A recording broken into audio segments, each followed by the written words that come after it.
What up, YouTube? Let's here. Thanks again for visiting the channel. As always, I appreciate it. Today, I'm going to be doing a quick review on this little guy, the Kizer Begleiter XL. I was interested in the Begleiter when it came out, but I wasn't sure if the price, or I'm sorry, if the size would work for me. The specs on it, it sounded a little small for me. That's what she said. But White Mountain Knives came out with an exclusive on this guy. Their exclusive is the brown micarta. I believe their micarta that they're using for this is linen, but they came out with an exclusive, and then a couple months later, the rest of the websites came up with their own. I believe the only one available on the other sites is the black one, but on White Mountain Knives, they have multiple different variants. I think they have black, white, red, brown, and I think that's it. But this is the red one. The only one I think still available on White Mountain Knives are the brown one and the black one. They also have it available at Blade HQ. The black one is available, and for one reason or another at Knife Center, the black one is on pre-order.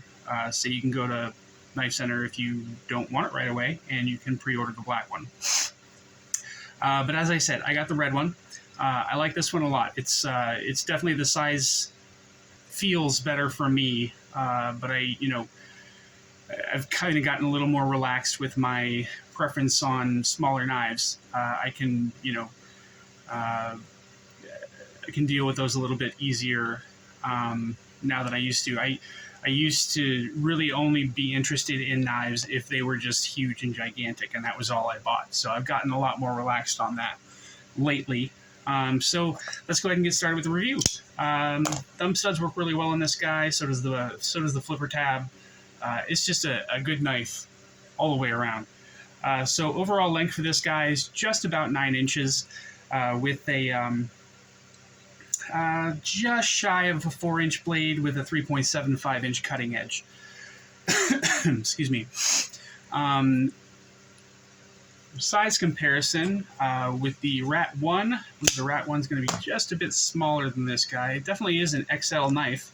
And the Rat 2 is obviously going to be a lot shorter compared to the Demco knives. The 8020S is going to be a little shorter, and the 8020.5 is obviously going to be quite a bit shorter. And the Spyderco PM2 is obviously going to be shorter, and the Pair 3 is going to be way shorter. Length, height, and thickness. This is just a little bit longer than the Paramilitary 2 when it's closed. Yeah, it's a little bit longer. And it's obviously a lot longer than the Pair 3 when it's closed. Thickness, it's obviously going to be a little bit thicker than the Pair 3. And the height is not, it's going to be nowhere near as tall, so it's going to be great in the pocket. Nice slim knife. The weight on this guy, I forgot already. I looked it up earlier, but I can't remember. There we go. Whoops. Okay. 4.9 ounces. Sounds about right. 4.9. Good. And blade stock thickness. See if this guy's still zeroed. I don't know why that keeps going to minus. This is not a thick knife. 124 thousandths. So that's pretty good. Not terrible. The hardware on this guy, you've got a T8, which I believe is all the way around. Double check though. It's a T8. Is that the T10? Yeah, that's the T10.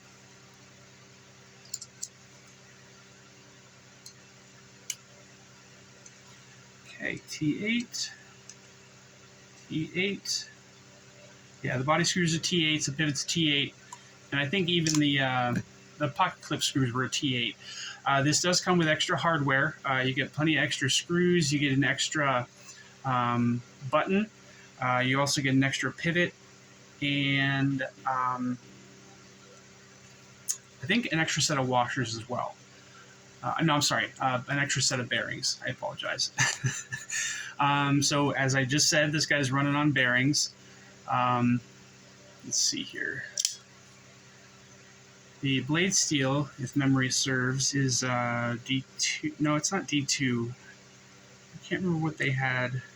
Yeah, 154 cm is the blade steel. Now this is a flat grind, which almost goes all the way to the top of the blade, with a little bit of swedge at the tip here. But you still got plenty of presence at the tip, so it's a nice sturdy knife. Plenty of jimping, almost halfway up the spine, which is nice. Even if you're choked up a little bit on this flipper tab here, you can still get your thumb right where you want to get on that jimping, which is really, really nice.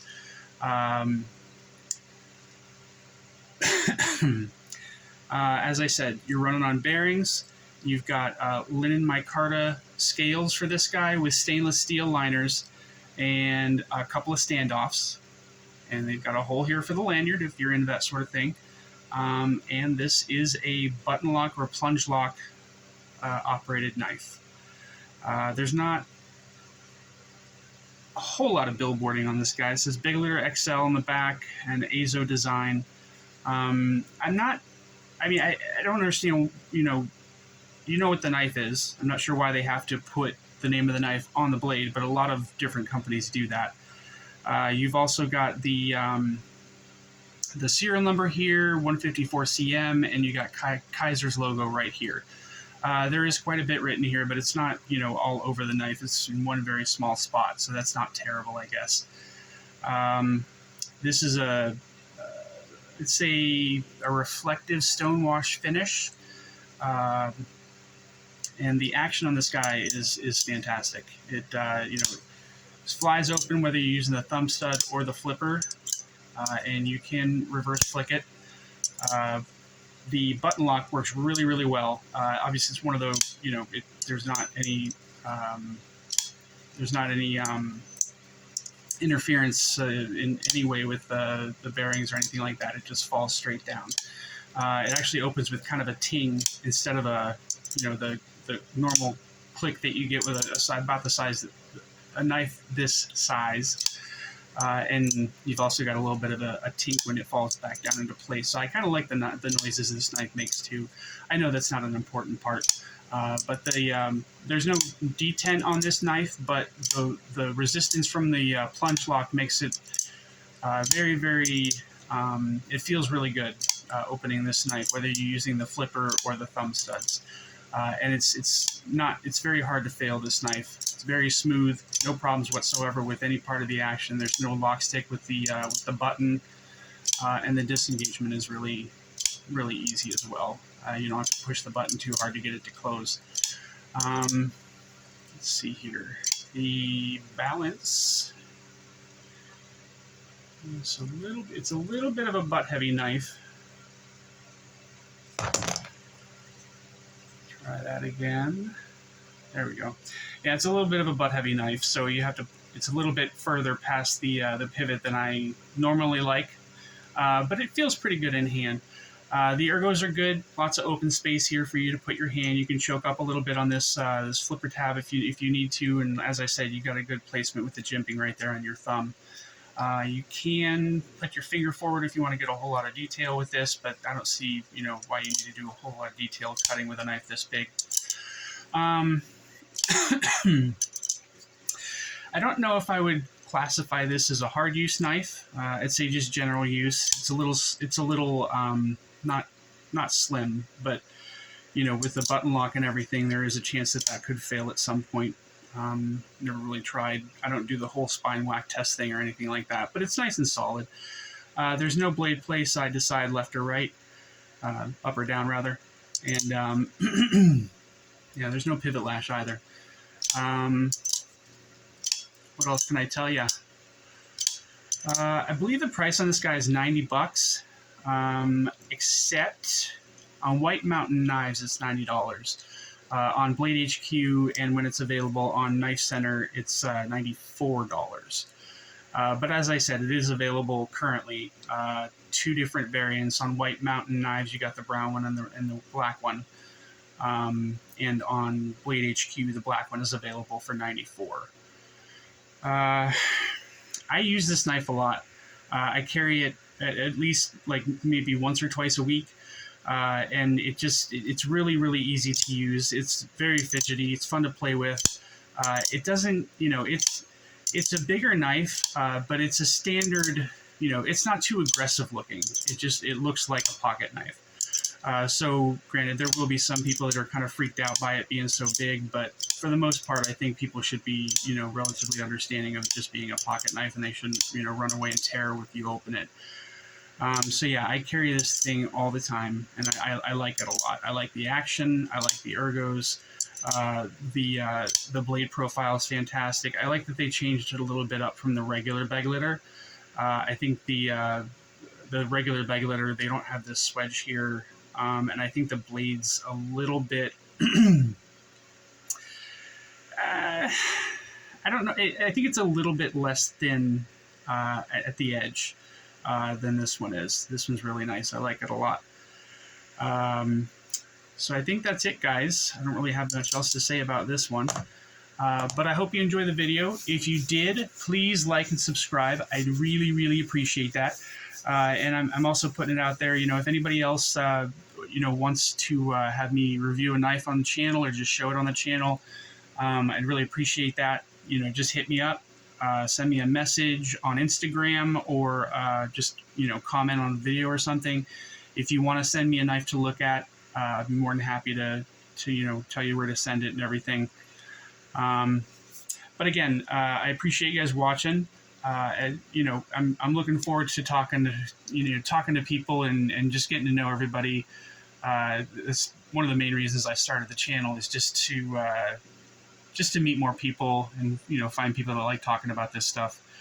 But again, thanks for watching the video, and I hope you come back for the next one. Stay up, y'all. Take it easy. Bye.